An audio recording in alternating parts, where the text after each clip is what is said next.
Up in the sky. It's a bird. It's a plane. It's the Bitchspot Report. Welcome to the Bitchspot Report, the conservative atheist podcast that's not afraid to tell the truth, the whole truth, and nothing but the truth. Every week, your hosts, Cephas and Mike, will take on the latest religious and political news and examine the world around us from a distinctly conservative and skeptical perspective. Join us now for this episode of the Bitchspot Report. Salutations, one and all. We're back with another show and raring to go. For those not in the know, the Bitchspot Report is a podcast that examines the world around us from a distinctly secular conservative perspective. We play by no rules, we take no prisoners, and we go for the jugular of religious, social, and political stupidity. So sit back, relax, and enjoy this episode of the Bitchspot Report. So how are we doing this week? Doing pretty good. That's just good. kind of, works a little bit nuts, but when isn't it, type of deal. So, and that's my week. I have no life, so very, very little bothers me. Yeah, unfortunately I do have a life and, I have no time for anything, but I still managed to get it all done. Right. So, anyway, this week we're going news mad. There were so many stories we wanted to cover that we're going to be dedicating the entire show just to the news. That does, however, bring up another topic. If there's anything that you, our loyal listeners, want us to cover in any of our segments, whether it's the main event, Conservatism 101, You Believe What, or Atheism 101, please let us know. We rack our brains week after week to come up with the best content we can offer. But if there's something you want us to take on, let us know. We don't read minds. Any guests you'd like to see on the show? We do have a couple coming up in the next couple of weeks, but if there's anybody you want us to get, we'll give it a shot. Any subject matter you want us to rip into, put it in an email or leave it in a comment, and we'll do our best to get it on the show. Now, while this isn't something that makes us mad necessarily, I just wanted to take a couple seconds to point out just the utter hypocrisy of what's happened in the last week or so. Now, we've talked about PZ Myers and his fanboys. But now they're bitching and whining because there are conferences out there that are getting a lot of people saying they're not going to come to the conference if PZ's speaking. And him and his crowd are out there whining and waving their arms around going, well, that's unfair and discriminatory. Yet that's exactly what him and his idiots were doing about a year or two ago when they were screaming that they weren't going to go to any conferences that had anybody they considered misogynist. What a bunch of fucking hypocrites. Oh, definitely. It's mind-numbing. I wrote a blog post, but I haven't put it out yet because I'm just not sure what the hell's really going on here. It seems to come down to PZ and their fanboys. They're sticking up for this guy who clearly, while he may have been somewhat, how did you put it? I don't want to say right. I mean, he had strong feelings about what happened, but he did it so wrong that now he's staring down a defamation suit. And I think, at least the saner side of the skeptical and, atheist movement are saying no more of this. PZ Myers overstepped his bounds, made an ass out of himself. And now I can understand being a fan. I mean, there's many, the big names in the, both movements. That I go, it'd be way cool to talk to or meet at a conference or something like that. But, you're blinded to the fact that this guy clearly, he overstepped his bounds. He's getting slapped for it. But then you're like, oh, but that's okay. I just don't understand that mentality. Yeah, and plus the fact, he's whining about the exact same thing that he did himself a year ago. Exactly. Because now it's happening to him. And it's not okay if it happens to him. It's only okay if he does it to somebody else. The more he goes on, the more stupid this asshole gets. And you know what? I'm really beginning to wonder. I think he's taken on some new advertising methods. Because I never used to, there's that, was it Zito or whatever, a pop-up. And every so often I'll try to check the blog. Now I'm getting these new windows popping up, and I'm like, oh my God, I think he's trying to capitalize on his stupidity now. And well, I'm sure that all of his other advertisers dropped him. That's a good chance too, but. I mean, I don't care. I haven't been to Pharyngula in 9 months now. We'll never go again. And even if I do go, I've got so many pop-up blockers and ad blockers running on my system. I don't see any of those ads. I never see any of them. I never have seen any of them. So I could care less. Right. I'm not giving him any money, and fuck him. Right. And, fortunately, I mean, it's really, it's really, I mean, to me, even going there, it's starting to look more like just your average everyday nutcase, that free thought blog that it's all about. Cause there's a couple of good guys on there and, ones that I do like to check out every so often. And, but it's almost like, you almost don't want to check them out because you're going to get bombarded with some, these ads that have absolutely no meaning on top of it. And, I don't see them. yeah, but, and I only go to one site on free thought blogs, and that's the Atheist Experience site. And I go there once a day just to see if anything's going on. I never see an ad. I rarely ever post there. I mean, there are a couple of people left there that are not the hardcore radical feminist nutbags, but right. Most of those people have left. Most of the normal people took off and went someplace else. So I usually don't have to deal with it.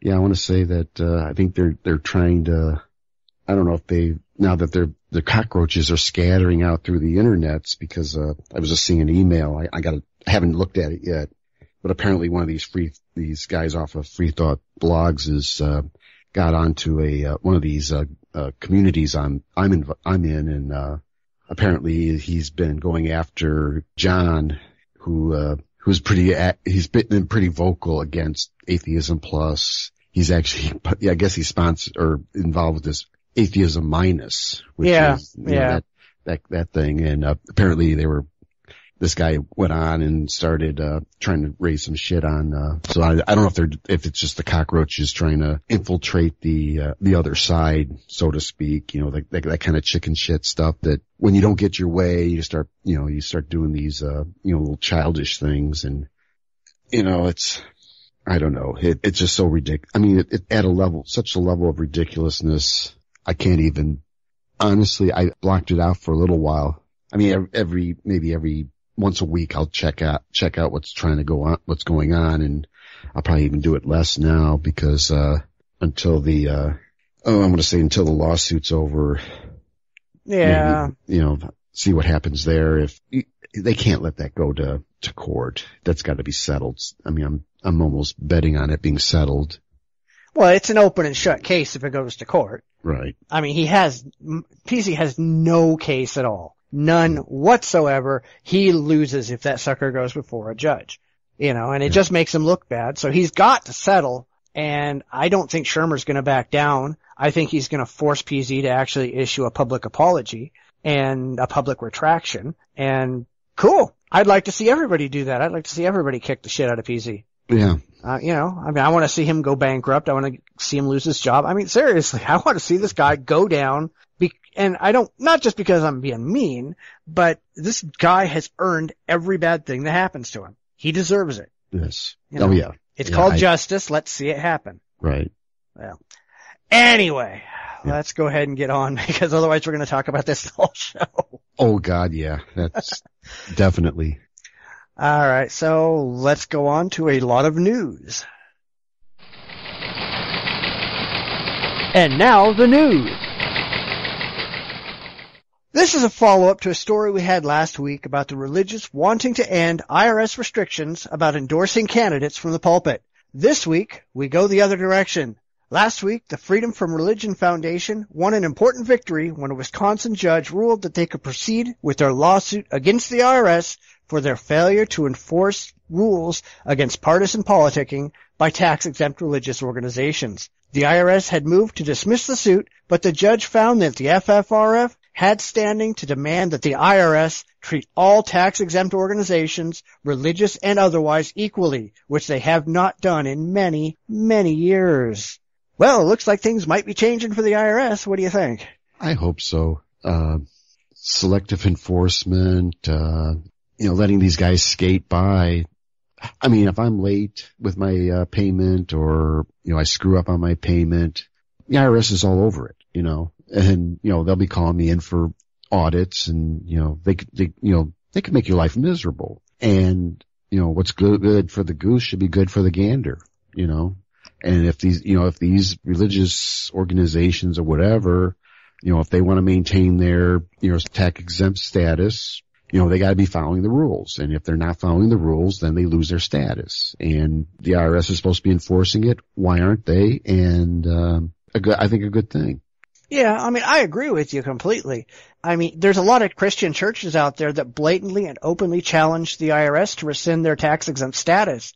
They've got that thing that they do every October where they get up there and they start talking about politics and they start talking about candidates and endorsing people and flat out telling the IRS, come do something to us, you little pussies. And the IRS never does. Yeah, and a lot of it's because they can't. But let's be really honest, all right? Religion has an undue influence over a lot of the people in the government. You've got churches out there who are just going, well, you can't do anything bad to us, or we're going to make sure you go to hell. That should never, ever, ever be permitted. That kind of stuff is absurd. Exactly. Yeah. Oh yeah. And separation and all that stuff. As long as you're separate, you can enjoy the benefits of being separate. But once you cross over into, outside that separation, you're fair game. Yeah. And it should be fair game. And someone in the IRS has got to be making that decision. And I would hope what I believe is probably going on is there's guys reviewing all this stuff and he's saying, hey, wait a minute, this church is violating. And they go to their supervisor and start passing it up the line, and then someone high up says, oh no, let's not mess with it. I'm hoping those guys, either they wake up or they start being held accountable for those actions. Right. Well, the whole thing is they don't want to look bad. This is the IRS and they already look bad and everybody hates them anyway, but they don't want to get a lot of bad publicity for going after churches. And so they kind of give them a miss. And as we talked about last week, there's religious groups out there that want the IRS to scrap its rules against politicking, but they only want to do it for religious organizations. Non-religious organizations like the FFRF, Atheist Community of Austin, all these non-profit tax-exempt groups who are not specifically religious, they don't want them to be able to get away with not following those rules. It's going to be religion only, and everybody else has to, nobody else can convince anyone to follow somebody or vote for somebody or whatever. And these churches, if you look at the data, over the last 10 years, their tax exemption has saved them more than $145 billion. Oh yeah, I was seeing that. Which we have to pay to make up for. Yeah. And then they want to say, fuck you all, we're going to do what we want. Bullshit. You guys should be down on your goddamn knees thanking every American for not making you pay all that money. Right. God, was it Joel Osteen? I saw the article about that Joel Osteen, what 1.5 million for his house that he doesn't have to pay, and that's coming, it's basically taxpayer money. I'm like, come on, America, wake up. We're fighting over pennies, to pay for, every, these programs we want, and having that kind of money, my God, we could have, incredible schools. Just that money getting into our school system, and we're not talking just from elementary. All the way up to university can benefit from the money that, we're making up for because the churches won't pay into it. And, for some reason that's okay. It makes no sense to me.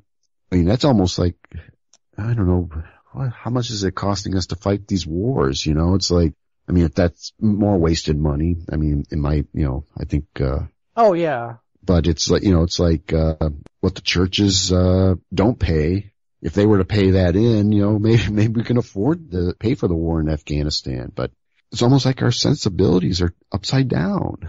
Oh, largely they are. And the religious want special privileges and special rights and special dispensation to do whatever the hell they want to do. Screw everybody else. And the second you suggest, wait a minute, we should have fair, equal treatment across the board, they run around and scream discrimination. These people are idiots. Yes. But when have they ever been smart? Well, if they were smart, they wouldn't believe this ridiculous nonsense to begin with. Right. All right. Well, let's go ahead and do your first story. My first story. I love this one. Yeah, I do too. This is a wonderful story. Lion attacks an intruder in its den at the Taipei Zoo in Taipei, Taiwan. A lion attacked a man who jumped into its zoo enclosure here Wednesday and shouted, "Jesus will save you," at the animal, an eyewitness said. Cable TV stations showed the lion ripping a jacket off the man as he stood in a grassy enclosure that held two of the animals. The second lion did not join the attack. Without panicking, the man fell back onto a stone ridge and the giant jumped at him, biting him in the arm. It also clawed at his trousers before retreating. The man then calmly stood with his arms outstretched in front of the two animals. The witnesses, Hu Li Jian, told the station CTI, the man shouted, "Jesus will save you." Guards drove the lions away with water hoses and police shot them with tranquilizer darts. The man, identified only by his surname Chen, climbed out and was taken to a hospital. I love this story. Yeah. It would be nice if more of these people would want to try to bless these animals, jump into their cages and bless them, or try to convert them to Christianity, because it might do the world a whole lot of good. Yeah. Well, hey, we've got the return of the Christians and the lions, and yet again, the lions won. Yes. You know, it's interesting how Jesus didn't save this moron in the lion's den. Yeah. Yep. I would think he would want to say, "Don't jump in." You know, it's not a good thing. Lions are bigger. They eat people or chew on people, you know, but, it's just so, maybe, and for his credit, a doctor said that this guy had psychological problems. Yeah. Apparently. Really? You don't say. So let's be a little fair. This guy was definitely a wacko. I don't know. I haven't heard too many, non-Christians jumping into, lions' dens or, you know, and, trying to, I don't know, hug them or whatever, you know, you don't hear too many of that. It's usually the religious wackaloons that do this. So I don't know. I think there's a pattern here. Well, yeah, but I always find it interesting how, you know, when something like this goes wrong, like this one did, they're always quick to dismiss it as them being crazy. But if he had gone in there and he'd been successful and they hadn't attacked him, they would have held him up as a prophet or something. Or if they killed him as like a martyr. But as long as they can say, well, you know, it's not our religious beliefs that are wrong. It's this guy's a crazy wackaloon, or he did something wrong. It's not our beliefs. It's this guy. The religious are dishonest from one end to the other. Oh, definitely. Definitely. Well, you know, like with the faith healing stories we've covered on that, you do it right, the kid's supposed to get better. If you do it wrong, you know, then the kid dies. That's God's will. You know, it's like, wait, no. You were just too stupid not to take him to a doctor or cure him of pneumonia or whatever they were suffering from. Exactly. You know, and, it's just that weird mentality, you know, as long as you have faith in God, you know, nothing can go wrong. Well, bullshit. I mean, I'll tell you, there's probably people in prison who believe that God would take care of me. You know, they'd keep me out of jail, and they're sitting there now rotting in a jail cell. Of course. But that's not God's fault. That's not the religion's fault. That's not the belief's fault. That's their fault. Because we can't blame the religion. We can only blame the individual. Right. Yeah. I mean, it's every time one of these stories come up, and this isn't really all that rare. I mean, there's all kinds of religious crazies running around out there doing stupid stuff. But every time one of these comes up, nobody ever says, well, look, yet another failure of Christianity or whatever particular religion you're talking about. Right. You know. Now, I hope that they don't kill the damn lion. Because they tend to, because, you know. Yeah. But, you know, I hope the lion gets an extra big steak tonight. Yes. You know, because he deserved it. And he didn't kill anybody. He didn't even particularly hurt the guy. Yeah. You know, the guy got what he deserved, and he's probably off thanking God that he got away with his life. What a freaking idiot. Yes. I don't know. What's wrong with the religious? Your guess is good as mine. Yeah, well. All right. David Usher of the Center for Marriage Policy is still pouting over the failure of the Defense of Marriage Act. He thinks that if gay marriage becomes legal, then some women will marry other women, then have sex with gay men by promising they're using birth control to trick them into fathering illegitimate children. Then these men will become trapped by their financial obligations to these women and become virtual slaves. Something tells me that Usher doesn't have the slightest clue what he's talking about. Why is this any surprise coming from the idiots on the ultra-right wing? Oh, yeah. Dude, come on. You don't get sexual attraction, do you? No. Apparently. Well, no. None of that makes sense, you know. I mean, I love it when they start using the slippery slope argument. You know, you allow gay marriage, then you're going to allow, pedophilia, then animals, and, you know, all this stuff. And Then Godzilla will attack. Right. You know, and not realizing, marriage is between two consenting adults. A child can't consent. An animal can't consent. You know, it's like, it can't happen. I mean, I'm sure there's people out there who would love to marry their goats or their sheep or whatever. Or, I mean, there is that Nambla who wants, that man-boy love thing. But that's not going to happen. And that stuff will always stay illegal. But these Christians who have, argued, that this is, part of a slip, they use the slippery slope arguments that this is going to lead to worse things. And they're, it's like, you don't even know what you're talking about. Yeah. You're making no sense. And I mean, definitely these people are totally clueless to what is really going on. I mean, well, they live in their little cloistered little world, so I don't expect them to understand what the real world's all about, so. Yeah, but I mean, they don't even understand how sexuality works, which, I mean, let's face it, they're afraid of their own bodies, so that's not surprising. But right. They're convinced that lesbian women are going to want to get impregnated by gay men. Gay men, first off, aren't going to want to have sex with lesbian women, well, with women, lesbian or not. Lesbian women are not going to want to have sex with men, gay or not. These people just don't understand the fundamentals behind this. Yes. And they don't want to. Of course not. They live in a fantasy world. It destroys their worldview, that marriage is between a man and a woman. This traditional marriage thing. I did get a chance to kind of research traditional marriage a little bit. It's actually pretty, I don't know what kind they want though. It's like, is it this 50s, the Leave It to Beaver, Ma cooks dinner and, dad goes off to work type marriage, or is it even, going back further? Because a lot of times marriage was just a financial arrangement. There was no love involved with it. It was more of a wealth preservation move. Yeah, it was to pass on your legacy to your children and all the rest of that, and to have control over, have control over who was actually your kids and who wasn't. Right. And there was the money thing. I mean, women couldn't technically own property and stuff like that unless they were, unless there was the husband died and she inherited it. And there was like I forget exactly what states, but it varied in the colonies, but in many cases, the women usually ended up marrying, and it's usually, it was a wealth preservation type deal. I guess a woman can own the property, but she couldn't sell it until she dies, and then it gets sold. But if she married someone, then he manages that money, and, that's how money kind of coagulated in the colonial times. But even then, the concept of marriage there was more financial. I mean, in the higher brackets. I don't think the lower brackets. I mean, again, it was more financial, great farmhands type of thing. Oh, yeah. So, this whole idea behind a traditional marriage, man and woman, how far back are you talking about here? And I mean, if you're talking about this 50s, stuff, I mean, even that, I would, highly question.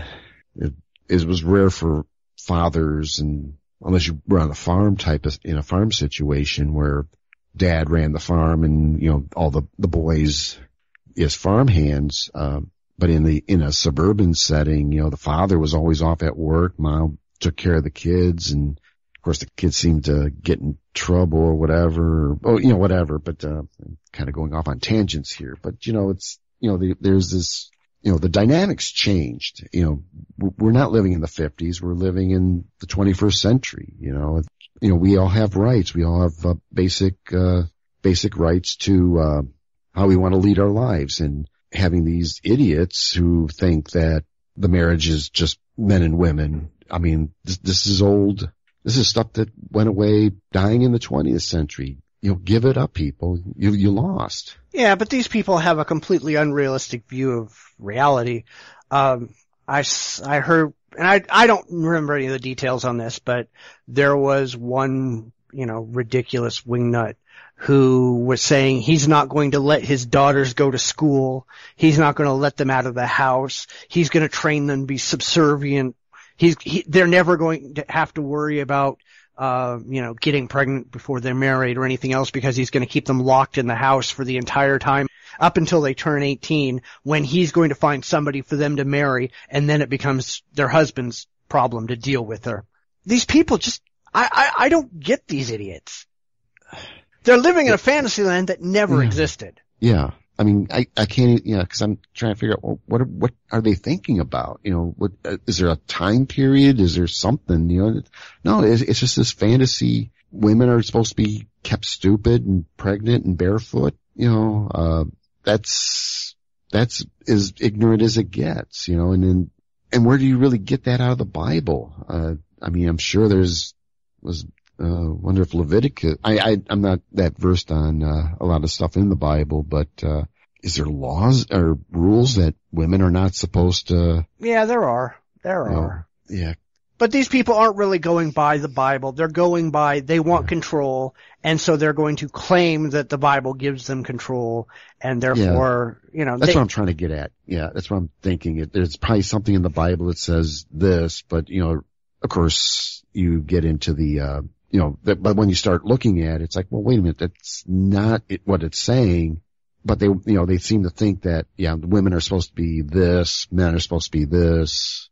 There was the whole, it was way back in the Clinton era. And there was the big thing about, men are supposed to be the spiritual leader of the family, and women are supposed to be, subservient to the man type, I think I remember that being kind of hitting the news big, and that was in the Clinton era. Yeah, it was when they were doing DOMA. Okay. They were pushing for DOMA, which, I mean, they're still idiots back then. Yeah. But, even going back to this story, just to show how utterly clueless these people really are, they were claiming that not only will the lesbian couples get to have male sex slaves, but that the American taxpayer will have to give special compensation to all the lesbian families, and they're going to become a hierarchy where lesbian women with children are going to be the highest ranked group in the hierarchy, and they're going to have all the political power, and everybody else is going to have less power. Where the fuck do they get this stuff? That blows my mind. That sounds like some of the stuff I see on from the conspiracy side. I mean, it's like this changed Illuminati to lesbian. Okay. Maybe, this guy definitely did too much LSD when he was in high school and college. Yeah. Definitely. He's done something. His brain is just not functioning properly. Yeah, well, I mean, he also thinks that schools are going to be aggressively pushing an agenda to infect women with HIV and kill and disable children. It's, okay. I mean, where do you pull this shit out of your ass? I mean, where in your ass do you find this really, really crazy shit? Because apparently these guys know where to find it, and they insist on pulling it out a lot. That is actually quite a bit out of the conspiracy handbook. That sounds exactly like eugenics.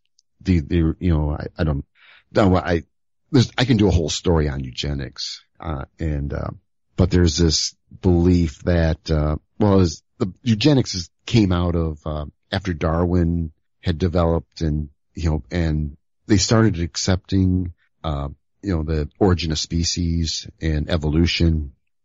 Guys like Galton began to think, and actually had kind of subverted the evolution arguments in,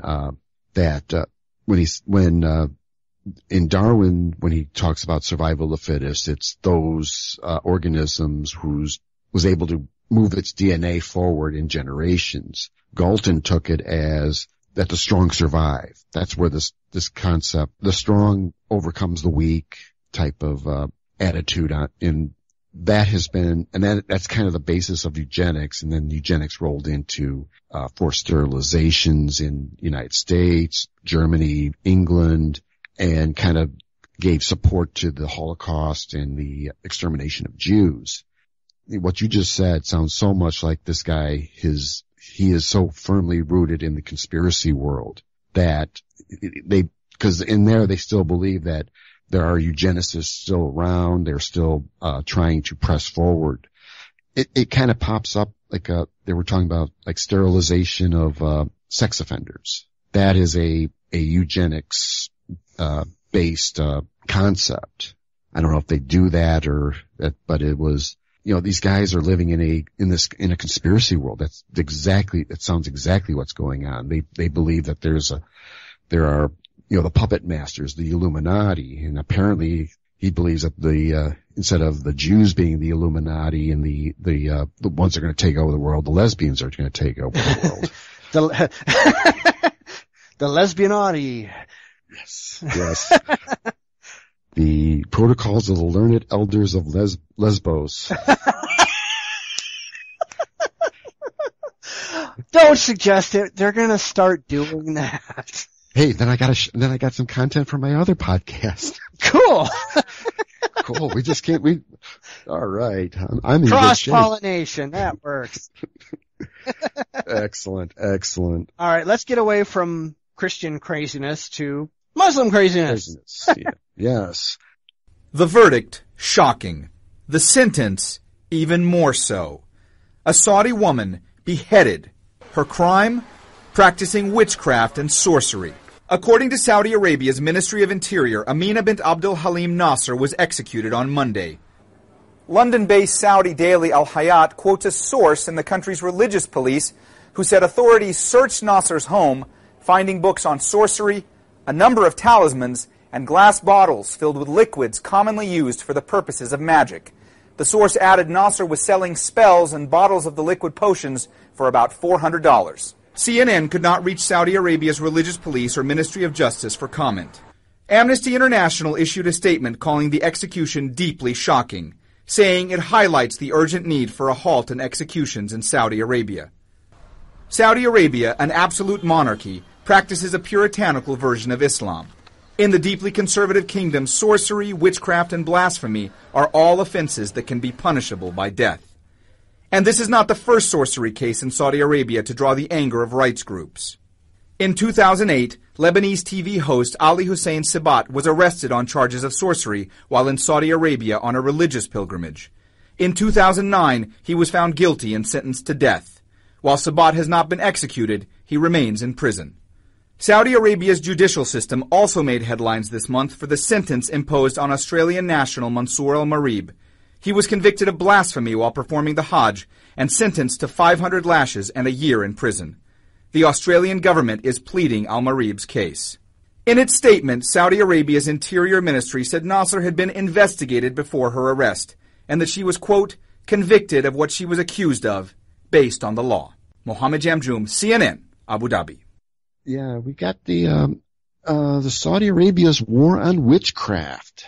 And apparently, yes, the Saudis have a police force set up to chase down witches and arrest them, eventually putting them to the stone, or I think they put them to the stone. They don't put them to the sword. So I'm like, I don't even want to read this story. I mean, it's just this, it's like, again, that weird mindset that all this make-believe stuff is so real, and Saudi Arabia is spending money seeking out witches and arresting them and putting them to death. And it's really a really sad story. And I mean, when I heard it, when the cognitive dissidents were talking about it, it's like, I mean, they made fun of them, but this is really sad that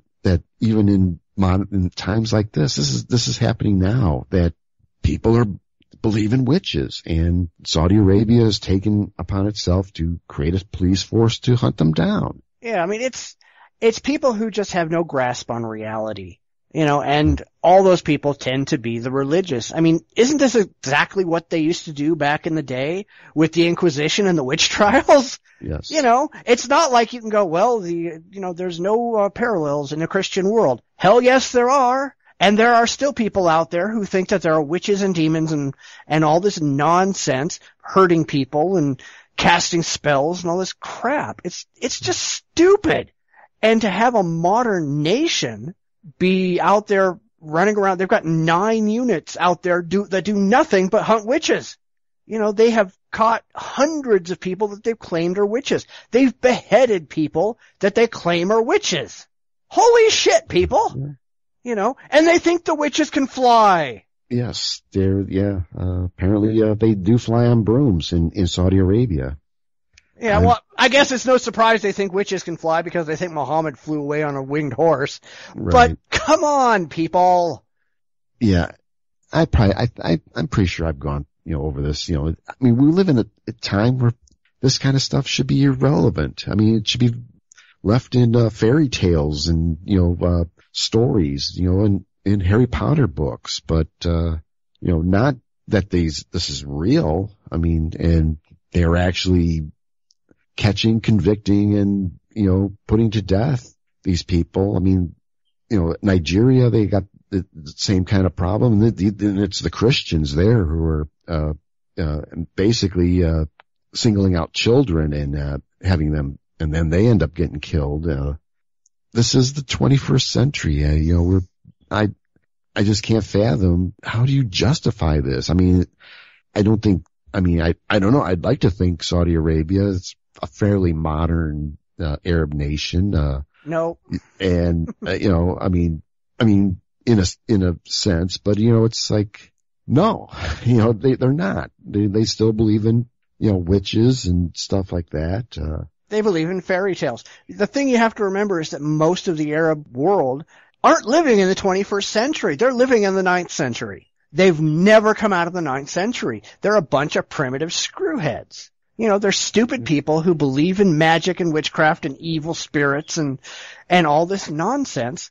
And this kind of thing, there was a guy who said he failed at work. I don't remember exactly what his story was, but, bad things happened to him at work, and he believed that a woman was casting spells on him, and he didn't want her put to death, but he just wanted her to stop so he could succeed. This is just an excuse for a bunch of loser men to be able to blame their problems on women. Yeah.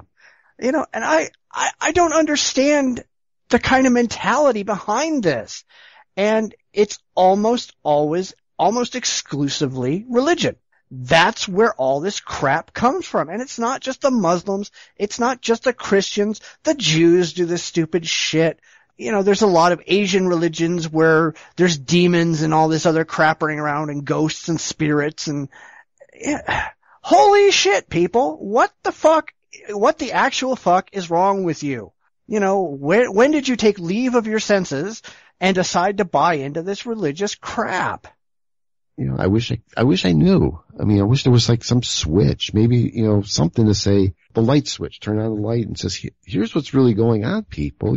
This is the world we live in. There's what you believe is make believe, but it's become so ingrained in their lives and their psyches and, their societies are built upon this stuff. And, that pounding, like the Christians pound the idea that if you sin, you go to hell. If there's probably that going on. And what happens is innocent people are dying because of some stupid superstition. Well, I mean, that's exactly it. And that's why I do like the religious horror show, to point out this stuff. I mean, these are people who are believing something which is totally indefensible, completely indefensible. And innocent people are dying. It's like you were saying about Nigeria. You've got the Christians out there that are killing innocent children who, a lot of them who happen to just be albinos, and they're going, oh no, albino children are the harbingers of evil. Let's kill them. And then you've got the witches running around going, oh no, albino children are good for spell components. Let's harvest them. So they'll go out there and they'll chop off a kid's arm in the middle of the night, or they'll kill them and gouge out their eyes or whatever so they can use it in these ridiculously absurd magic spells. And we've got entire cultures based on this nonsense. And then people dare to go, well, hey, religion doesn't hurt anybody. Bullshit. It's bullshit, yeah. I don't know. And then when you get these, we have to respect their cultures. Oh, fuck you. Fuck their damn culture. Whether you want to respect their right to have a culture or not, there are, whether you like it or not, some cultures that just work better than others. That one doesn't. I'm sorry. There's a reason why all of these failed cultures, all these witchcraft, religion, wizardry, nonsense cultures, they're always the ones in the third world. They're never the first world, nations. You don't have France and England and Germany running around hacking up albino children. It doesn't happen. The farther advanced a culture gets, the less it relies on religion. That's why religion has died largely in the first world. That's why it's dying in the U.S. That's why it's dying around the world, because we're growing up as a species. Yes. When are these people going to grow up? When are we going to make them grow up? When are we going to hold them accountable for their actions? We sit around and bitch and whine about what's going on in Syria. Why aren't we bitching and whining about what's going on in the Middle East? Oh, well, we can't possibly offend them in their stupid religion. Fuck yes, we can. I mean, we would do it for, financial reasons, but why can't we do it for moral reasons? Type of. Well, I'm not even arguing morality because, morality is a subjective thing. And, I'm not going to sit down and say my morality is better than your morality. My dick's bigger than your dick kind of thing. Right. But I will say that kind of behavior, from a purely objective standpoint, of equality, should not be allowed anywhere. We should not be, sticking our fingers in our ears and putting our hands over our eyes and going, nah, I can't see you because it makes me uncomfortable. We should be going in there and saying, you guys are idiots. You guys are not going to be permitted to do this. We are going to change. If we have to go to war in this country, and I don't think we should ever go to war. I think we've blown way too much money and time and lives doing it as it is. But, I'd much rather go after Saudi Arabia and this nonsense, or Nigeria and their nonsense, than go after Assad and Syria. Yeah. I think I'd much rather go after the religious who are demonstrably hurting innocent people than to go after some of these countries that are doing it to themselves. Right. Yeah, it kind of amazes me. We've had, we got, Obama. I mean, he's got I don't know, it's kind of hard to tell sometimes, but, he's got ties to Kenya. There should be I don't know if it's just me or it seems like every time a black, senator, congressman, they always end up making a pilgrimage to Africa after getting elected. I don't know if that's just a coincidence or whatever. It's a vacation. Well, a vacation probably on American dime, but, always. But, there are certainly people here in the United States who we should be friendly to Africa, but when it comes to, when the tire meets the road situations, like in Nigeria or, the wars in, just the recent ones, like in, the Hutus, Uganda, Chad, what's the one that, Sudan. Did I say Sudan? Yeah, I said Sudan. But, all through that continent, you've got these really bad governments and they do terrible, the slavery in, Central Africa. You've got, in Nigeria, you've got the Christian, witch hunters. You've got, the Muslims are telling their people not to take, polio vaccines or, not to use condoms, to prevent HIV, in places where this is like the worst places for these diseases. And here we, in the United States, we see these massacres, we see these wars that go on between, the tribal wars and so on, and we won't lift a finger. And when these countries do try to lift a finger, and it's actually kind of interesting, they'll hire mercenaries. They'll bring in, South Africans to fight these wars. Then all of a sudden, we can't have that. We can't have white people fighting black people. There was this, I think it was in the Congo. I don't know what they're calling it. Zaire, is it Zaire now? But, when we were sending, or we weren't sending, but, when that country was trying to deal with, I think it was the Hutus, it was the Tutsis, I forget which tribe. It was the ugliest war. I mean, when I was reading about it, and this was in the late 60s. I mean, they were doing the same thing. They were going into villages and, they'd cart the women off, women and children. The children would be trained to be soldiers. The women would be used up. I'll try to be nice about that. The men, they would cut their hands off so they couldn't work and then move on.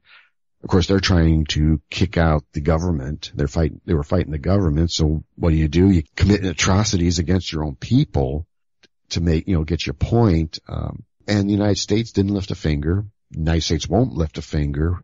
We won't lift a finger in Nigeria. I mean, well, yeah, because they don't have anything we want. Right. We don't get anything out of it. They don't have a large, religious or social lobby in the U.S. Therefore, we don't bother with them. Right.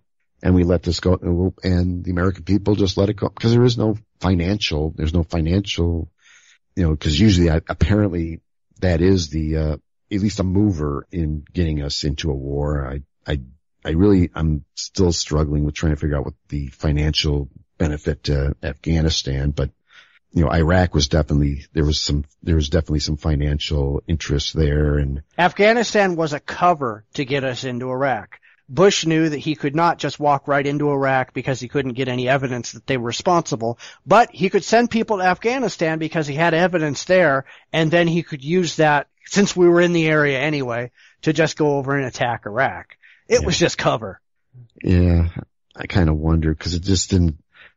Stuff is just not adding up with what was going on there. So in Iraq, I think there was a lot of stupidity on the American parts, believing that there was that one guy who would with the weapons of mass destruction, and turned out he was a lying sack of shit. Oh yeah, we know exactly where they are. Sure you do. Yeah. You're a lying sack of shit. But then again, Bush ordered people to find a reason to go, whether there was one or not. So he just manufactured one. He was just following orders. Come on. Right. Yeah, so it's, so there was definitely, at least I see Iraq as being more financially driven. It was revenge, and then it was oil. Yeah.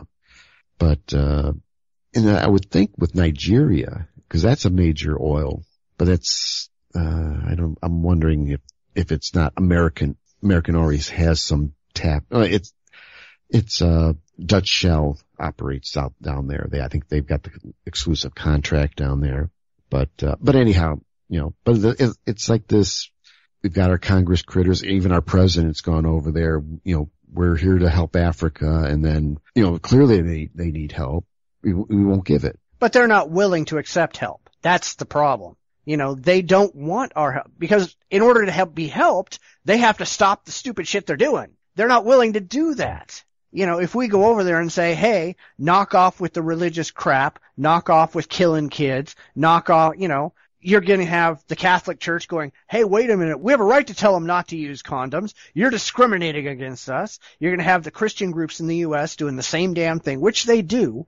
The whole the anti-gay laws in Uganda, those came from the U.S. They were U.S. fundamentalist fucktards who went over there and pushed their government to proclaim those laws and put gays to death.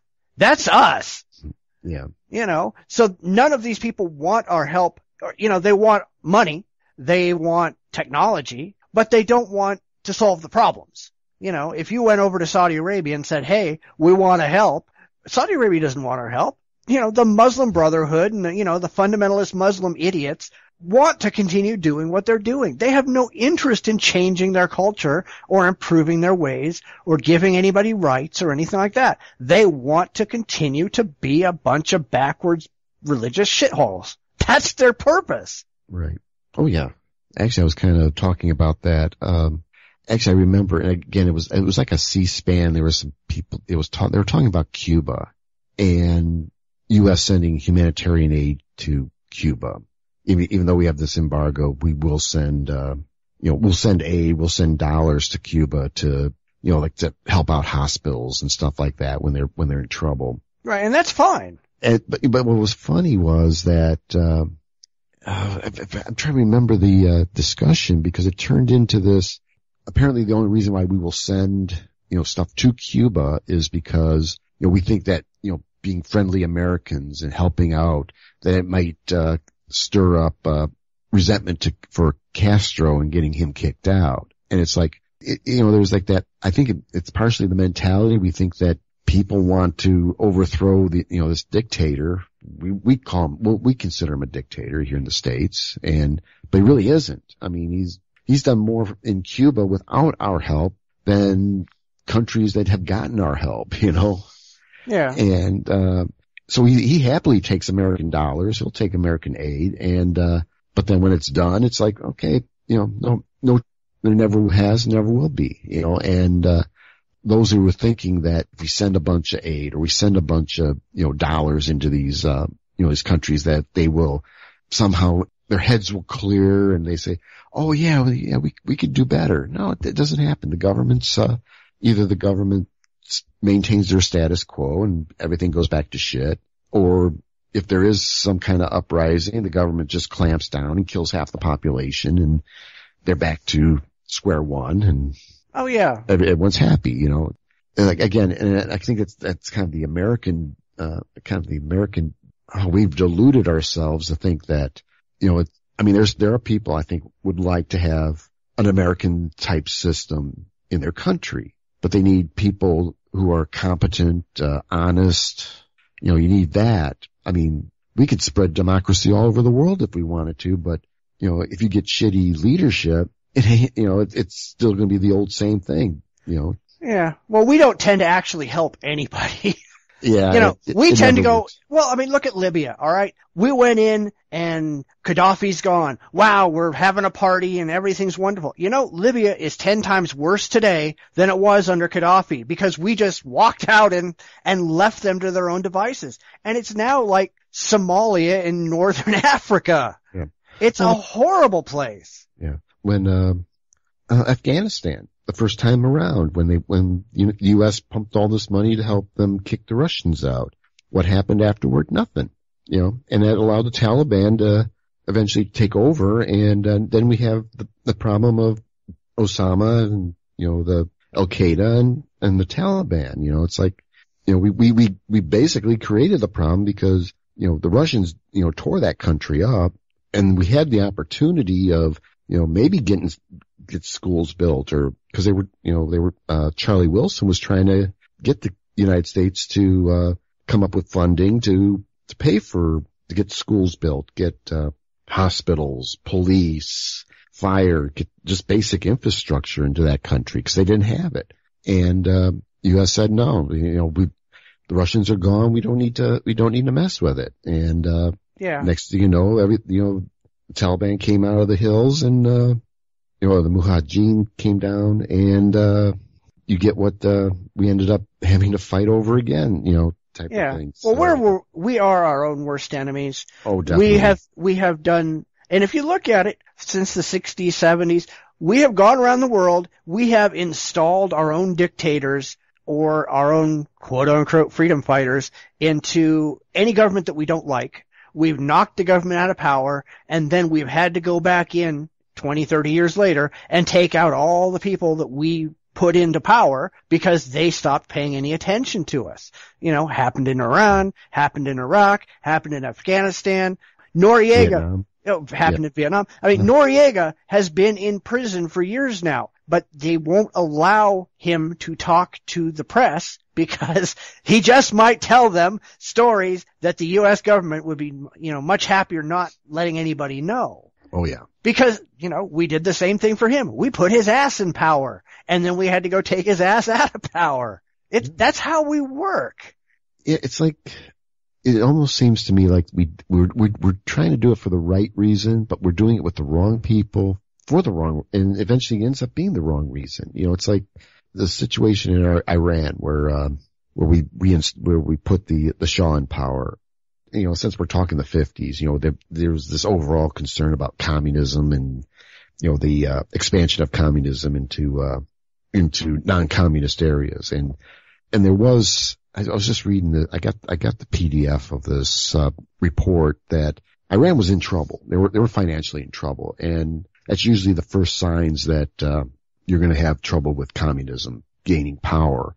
And there was a very strong communist party in Iran. And that's what kind of triggered the United States to put the Shah in, or to bring the Shah back into power. And, but then again, it just, the guy just pretty much turned the country, basically pissing off the entire country and allowing a Ayatollah Khomeini and, this radical Muslim movement. And once they got entrenched there and kicked the Americans and the Shah out, that's created more problems for the United States than trying to fight communism. It's. Oh yeah. We kind of we were doing things for what we thought was the right reasons, but they weren't. Well, no, we did things because we thought they were the right reasons for us. We didn't give a shit about the people that we were actually doing them to. We didn't care about the Iranians. We didn't care about the Iraqis. We didn't care about the people in Afghanistan or the Philippines or any of these other countries that we've done this crap in. We did it because it satisfied American interests, not because it satisfied the people who were actually there and had to live with it on a day-to-day basis. Right. We need to stop swinging our dick around and acting like the entire world needs to do what we say. Right. We can't be the world's police force. Well, not only the world's police force, but we want to cast everybody in our image. We want to get rid of communism. We want everybody to be an American-style democracy. Well, not everybody wants to be an American-style democracy. Sorry, that's reality. Yeah. We can't just keep saying, well, we're the best and we're going to force what we want on you. And that's what we have spent the last 50 years doing to the rest of the planet. And then we sit there and go, well, gee, why is everybody so mad at us? Well, think about it, dumbass. You fucked yourself over. Yeah, every one of these countries that we've tried to, we believed that we were trying, we were helping. Turned out, they hate our guts. And then you wonder why, you put in, Chile, I think Argentina we fucked over. I think we fucked over pretty much every country except, I'm trying to think what countries we didn't fuck over. Cause we even, right after World War II, we fucked over England, our allies, and I think maybe not France. France is pretty fucked up on their own. Right. I'm trying to think because, I'm trying to remember some of that because we fucked up Japan, we by not allowing them to have their own self-defense, or being able to have their own military. We fucked them over for 50 years. Yeah. Oh yeah. And Korea. We fought Korea, fuck Vietnam, fuck Laos, Cambodia. Yeah. Who haven't we screwed over on this planet? That's what I'm thinking. I want to say maybe France because, I think, no, we did. We have, and that was earlier on.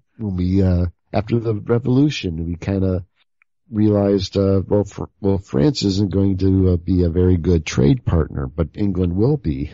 And we pretty much fucked them over at that point. We fucked everyone over. Yeah. I love this country, but we've done some really horrible things to this planet, and we never learn our damn lessons, and we just keep getting worse and worse and worse, and we keep thinking that we run the world when we have no business thinking that. Right. We spend all of our time going, hey, we're all for liberty, justice, and the American way, but we're not for allowing anybody else to have the same freedoms that we want. Nobody else has the same freedoms to, self-determination that we have. They have to do what we say because we got the bomb and fuck you all.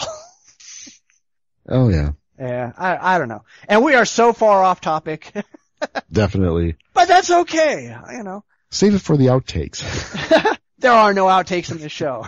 Oh, okay. Well, there are very few. Sometime I might do some outtakes, but I don't know. All right, well, let's go ahead and get to the next story. We begin with stunning new developments about a measles outbreak. There are a handful of possible new cases in Tarrant County, 11 now confirmed, and those Tarrant County cases are linked to one single church, Eagle Mountain International. Our medical reporter Janet St. James has been in Tarrant County all day talking to health officials, and she joins us live now from the health department. Janet? That very first measles case we now know was not a member of the church, but rather a visitor who'd been there on a multi-nation missionary trip. All 10 subsequent cases we now know are connected to that person or the church in some way. A church that up until now had widely preached mostly against vaccinations. So there's a possibility that any of you or your children have been exposed. From the pulpit last Wednesday, Pastor Terry Pearsons warned her congregation of the measles outbreak. It includes children in a daycare at Kenneth Copeland's Eagle Mountain Church, many of them too young to be vaccinated. If they're too young, infants, then we do something called immunoglobulin, and that can be done within about 6 days of exposure and possibly prevent disease or make it less severe if it's after that. Do you think you got to all the children that you know were directly exposed in that daycare? Yes. What age range would you say they are? Tarrant County health officials told county commissioners 8 of the 11 infected had not been vaccinated. A message on the church website admits concerns about vaccines in young children because of an alleged but scientifically unproven autism connection. The pastor is now urging immunization to stop the spread. About 200 people showed up at an emergency shot clinic held at the church Sunday. Health authorities are hoping to contain this outbreak. There's a possibility that someone could have gone to the store and were infectious, didn't know it, they weren't feeling bad at the time. And it's a very low probability, but maybe someone there was not properly immunized or not immune to the disease, could have caught it from there, and so they could come down with it and this could be propagated somewhere else. Tarrant County health officials are investigating several more possible cases. They want parents, physicians, and school nurses to be on the lookout for the rash and other symptoms. Janet St. James, Channel 8 News. There's been an outbreak of measles at Kenneth Copeland's Texas megachurch, which is odd since Copeland, an ardent anti-vaxxer, says God will keep the faithful safe. Apparently, not so much, because so far, 10 people in the megachurch have been afflicted by the disease, and the church is now rushing to distribute measles vaccinations free of charge to its members to get it under control. Of course, this is leaving church leaders scrambling to explain how the long-held church doctrine on faith and healing just isn't working. Is God punishing them? Did they do something wrong? Well, no, according to the church. Now they're blaming the outbreak on an infected outsider. It's just not their fault. You know, we keep talking about stupid faith healing nonsense and the anti-vaxxers and all that. Here's another example. How many can we come up with? You know what? And probably as we get closer to flu season, we're going to see more and more. Every day we're going to see something like this. I mean, I'm always reading a story about the measles outbreaks, the whooping cough outbreaks in England. I think I was reading a story about, actually I think it was some commentary on the couple that's being tried for murder. And, cause apparently the Amish had, it was like an Amish community where they had, one of them were on chemotherapy and they decided to take her away and take her off chemotherapy. She had like a really aggressive, lymphoma, I think it was, or something, if I remember from the article.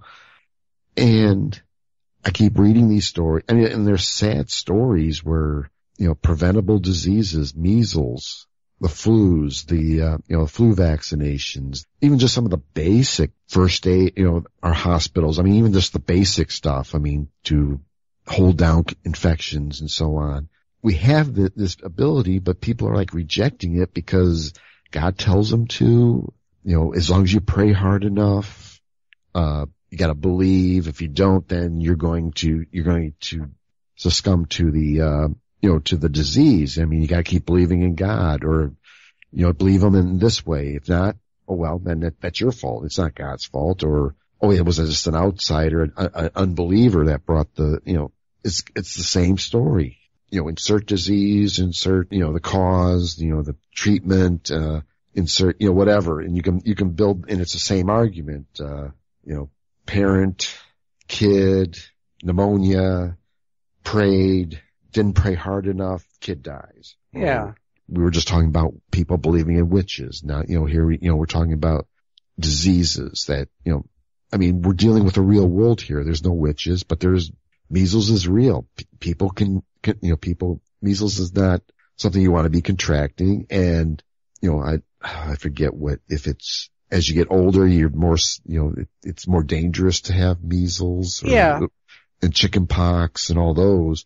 I never had measles. I think I did get a measles vaccination, but I never got a chicken pox. And I actually got it when I was a little older, and now I'm waiting for the shingles to start kicking in, because the chicken pox was not fun when you're older. And well, it's not fun anytime, but right. Yeah. Woohoo! I got measles. I got chicken pox. Yeah. Yeah. And it's just such a mystery when it could be prevented or controlled. There are certainly people who are immunocompromised. Yeah. So if your community isn't vaccinating, these 1-year-old, these kids are, can contract it real easy and can be fatal. I actually had an argument with my brother, and he was like, I think he believes that the government controls everything to such an extent that even what goes into the vaccines is controlled by the President of the United States, that type of thing. Ooh, good. Yeah. And I'm going, no, dude, don't you even understand? You don't even understand how this stuff, these vaccines are decided by doctors who study, they understand the viruses. The reason why they don't test virus, vaccines is because they've gone through the hundreds of tests. All they need is the antigen to put into the vaccine, and then they're good to go. And the thousands of eggs that have to be sacrificed to create the virus, to create the vaccine. All the work has been done. And once that happens, once they say, okay, we're going to be seeing this virus. And of course it's all, it is, statistics. They do a statistical analysis, and they'll figure out which strain, and it is a guess. So, but it's still, they got a real good idea what we're going to get hit with. They create the vaccine. There are vaccines ready for if anything else pops up, or they can maybe whip up. I don't know how quick they can put together if some new weird strain pops up, but definitely, they know how to, they can do this, and the government has no control over what goes into those vaccines. Well, the FDA does, but. Yeah, but even then, it's still, there's people, it's not a congressman saying, oh yeah, we'll vaccine for this, the vaccine will have this, this, and this. No, it's going to be doctors, there's professionals, not. It's going to be the CDC. It's not going to be. Right. Right. And of course, my brother believes that, everything's government and, that type of thing. So I'm arguing with him about that. And, again, we're dealing with a mindset. Jehovah's Witnesses who don't, who are some of them that don't like, well, there's all kinds of groups that don't, and they're all a bunch of ignorant shits. Yeah. They don't like vaccines that proven to work, but they're more than happy to go back to ancient Hebrew mythology for their medical advice. Something is wrong here. Right. And the thing is, I think the funniest thing is how hypocritical these people are, because they say that vaccines don't work and praying to God does, yet the second that they get the disease, they stop praying to God and go get the vaccine. They don't they don't go, well, we're just not going to do it, and we're going to leave our fate in God's hands. They don't do that. But I'm willing to bet you that as soon as the disease is gone, as soon as they don't have to worry about it, they're going to claim God saved them, stop using the vaccines, and go back to preaching the same old bullshit. Yes. They're not going to learn and go, hey, we were just wrong, and it's the vaccines and medical science saved us. It wasn't God. Nope. They're going to put it on God and fuck science. Yeah. Well, they'll wait a few months, and then it's back to status quo. God takes care of everything, and if you do speak up, you get kicked out of the church or something like that, or whatever. Short memory spans and, that type of thing. So, yeah, that's exactly it. They're not going to change the message. They're just going to pretend that what happened didn't really happen. Right. And they say religion doesn't hurt anybody. Again. Yes. Yeah. I can't say any more about that. I mean, it's yeah. Yeah, it's repeating the same thing over and over. Religion is stupid, people are stupid, and they never learn from their own stupidity, even when they're proven that they're wrong. Right. Well, let's do our last story then. Yes, on Faith from the Washington Post. Court says atheist was wrongly jailed over religious rehab. San Francisco, an atheist parolee should be compensated by California after the state returned him to prison for refusing to participate in a religiously oriented rehabilitation program. A federal court ruled Friday, August 23rd. A 3-judge panel of the U.S. Ninth Circuit Court of Appeals unanimously ruled that a lower court judge erred when he denied Barry A. Hazel Jr., a drug offender and an atheist, a new trial after a jury awarded him no damages. In a move that would have wider implications, the appeals court also ordered a Sacramento district judge to consider preventing state officials from requiring parolees attend rehabilitation programs that are focused on God or a higher power. And it goes into Hazel was serving time for methamphetamine possession in 2007. Condition of his parole, he was required to participate in a 12-step program that recognizes a higher power. Hazel, a lifelong atheist and member of several secular humanist groups, informed his parole officer that he did not want to participate in the program and would prefer a secular-based program. And apparently this was denied by his parole officer and eventually basically violating his parole and was sent back to jail. And well, I mean, to be perfectly honest, the courts have already ruled that you can't order drunk driving offenders to attend religiously oriented programs like AA. This has already been established. So whoever required him to go to that, whatever judge, that judge is wrong, period. Because the courts have already said you can't do that. Right. Further, what I got from the story, and I mean, I may be wrong, but it says that he did go to the meetings, but he complained about it. He never violated his parole. He did attend the meetings that he was required to attend. He just didn't like it. So they put him back in jail because he didn't like what they did to him. Right. Well, fuck you people. I don't understand, this mentality that, somehow faith-based, these programs are better. I don't know. I'm trying to understand granted, this is California and I don't live there, so I don't know the mindset there and, why this was why couldn't a parole officer accommodate, if this guy wanted to go to a non-faith-based, 12-step program, the guy wanted to go, he had no issues with that. He wanted to clean his life up. That's kind of the idea of, corrections anyhow. We're trying to rehabilitate these people. We're not trying to create new criminals out of these people. We want them to return to society. But then all of a sudden, this guy gets slammed because he didn't like going to the 12-step programs that were religious. What are these guys thinking?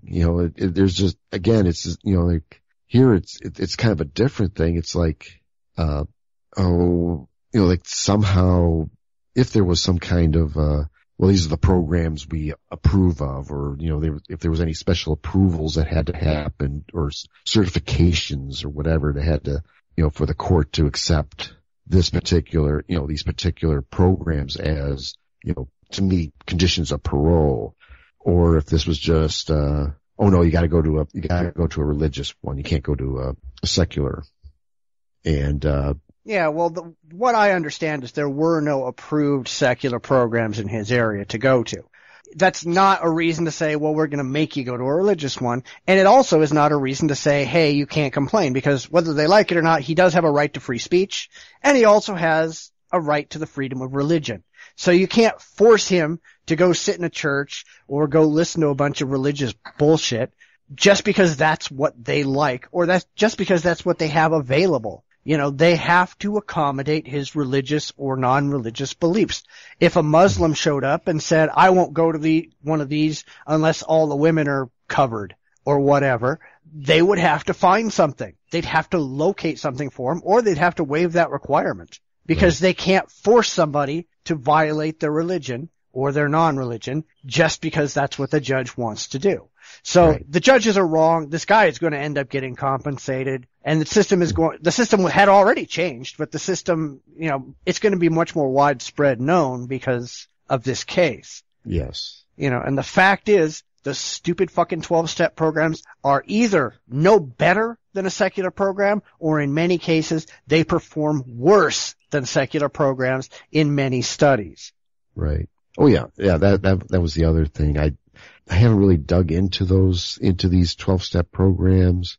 I kind of have some experience. I'm not going to go into that detail. It's kind of gory and personal.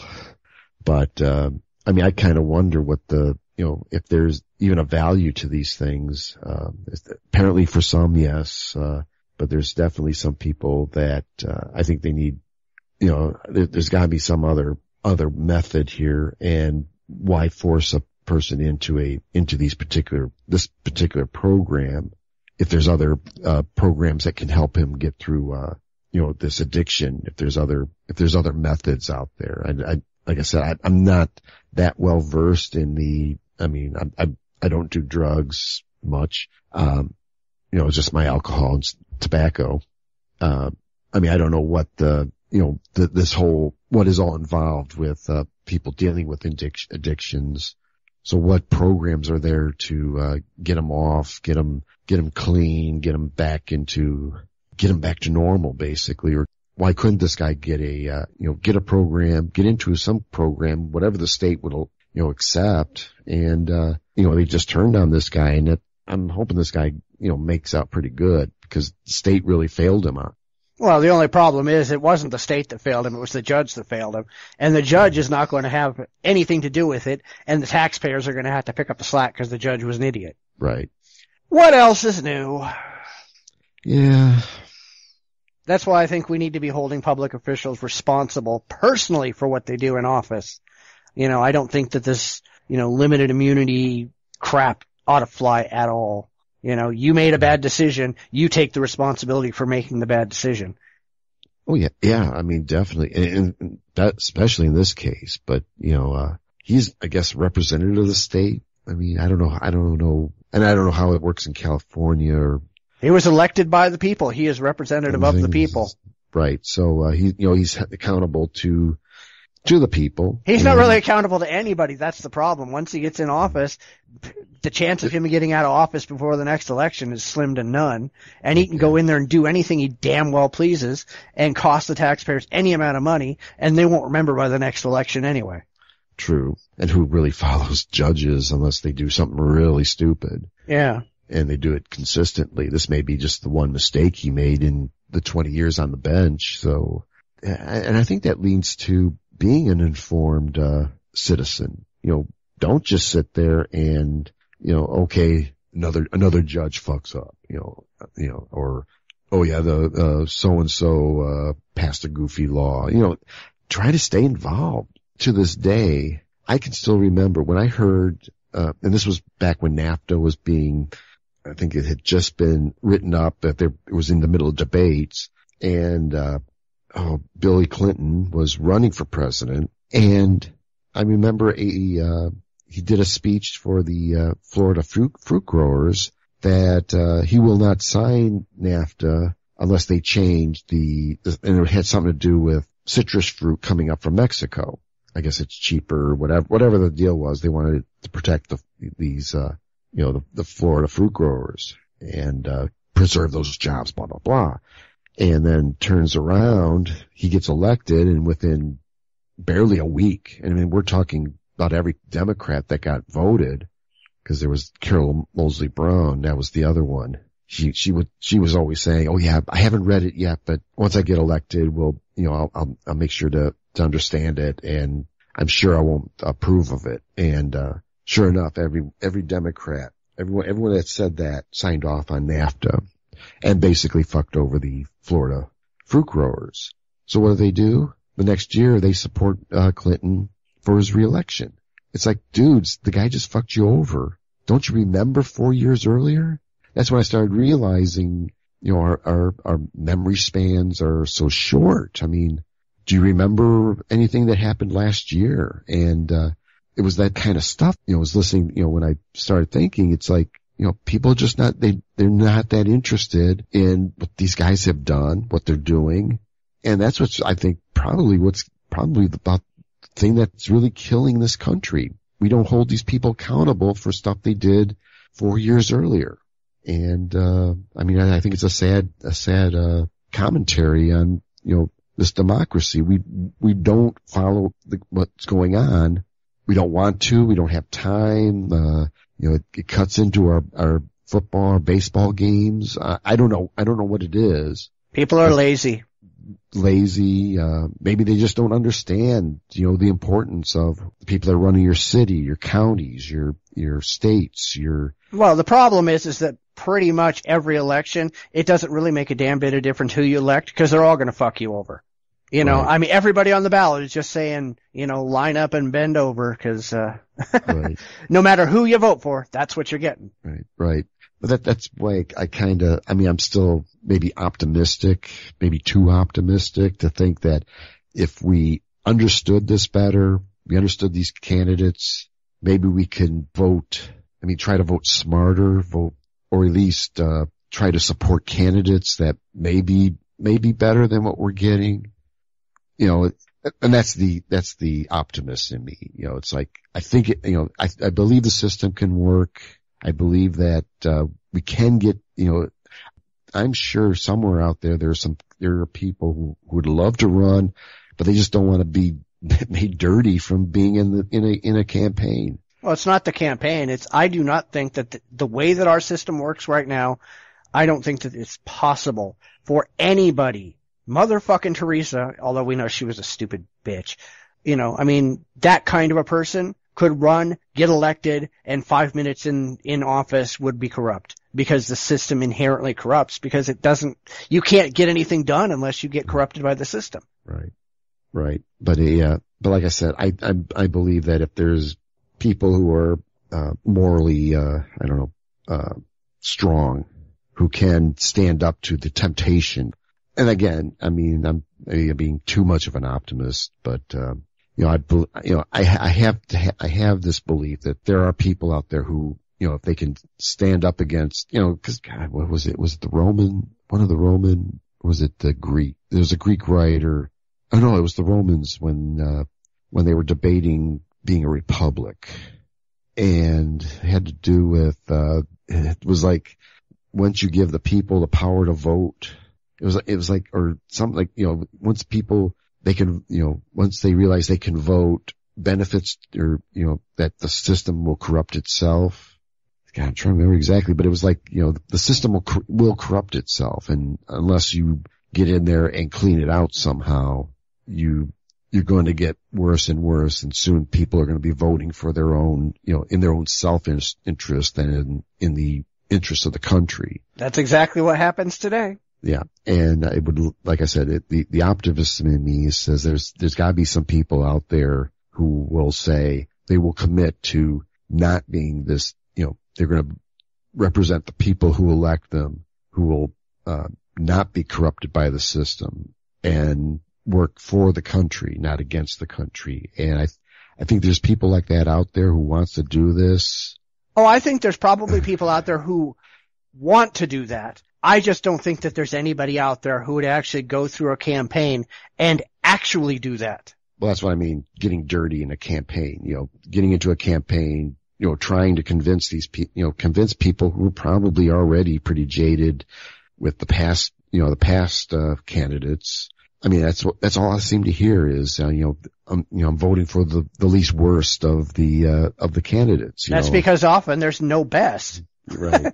You can only vote for who's running. And let's face it, campaigns cost so many millions and millions and millions of dollars that in order to just run a campaign, you gotta sell out to people because everybody who's giving you money wants you to do something for them once you get into office. Yeah. You either sell out to those people and get corrupted, or you don't have the money to run for office in the first place and you don't get elected, you're kind of screwed. Yeah.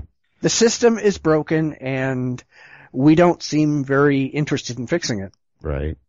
But there's always that, I mean, I'm hoping, I still think there's hope, but, after this episode, I'm not too sure. People jumping in and trying to, convert, lions, people who. Oh, people are stupid.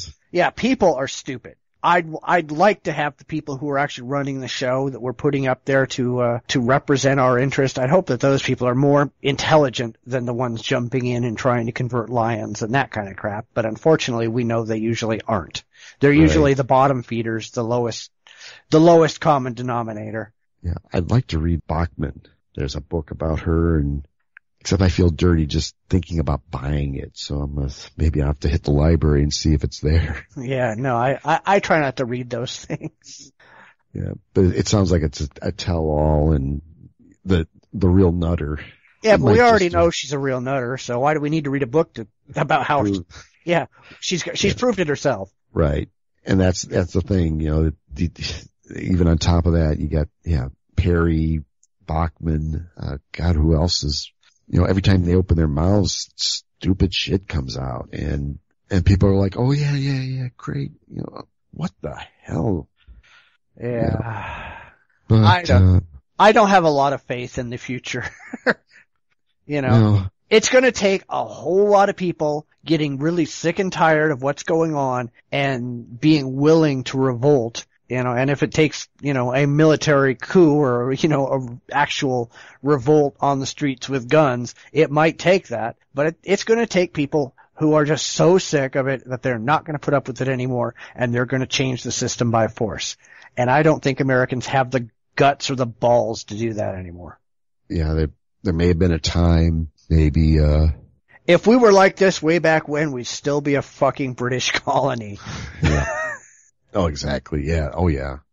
Maybe we should ask them to take us back. Oh, they're not doing any better than we are. True. All right. Well, let's go ahead and call it a week. Let's call it a week. All right. It's a week. Hey, it's a week. All right. Thanks again for listening, and tell your friends about us. As always, you can interact with us on our website, on YouTube, Facebook, Twitter, Google+, Stitcher Radio, email. Heck, look behind you. We're probably standing right there.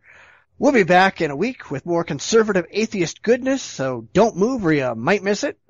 Seriously, just keep sitting right where you are. Don't move. No, wait, you're moving. Knock it off. Stop it. All right, we'll see you next week. Thanks. See you next week. You've been listening to the Bitchspot Report podcast with your hosts, Cephas and Mike. You can follow us on Twitter respectively at Bitchspot1 or at JDRipper1962. Please visit our website at report.jdragononline.com. We're on Facebook at facebook.com/TheBspotReport. We're also on Google+, iTunes, and YouTube. Those links are at our website. We'd love to hear from you. You can reach us via email at report@jdragononline.com. Comments, ideas, and suggestions are always welcome. We'll be back next week with another fun and fact-filled episode. Please tune in again.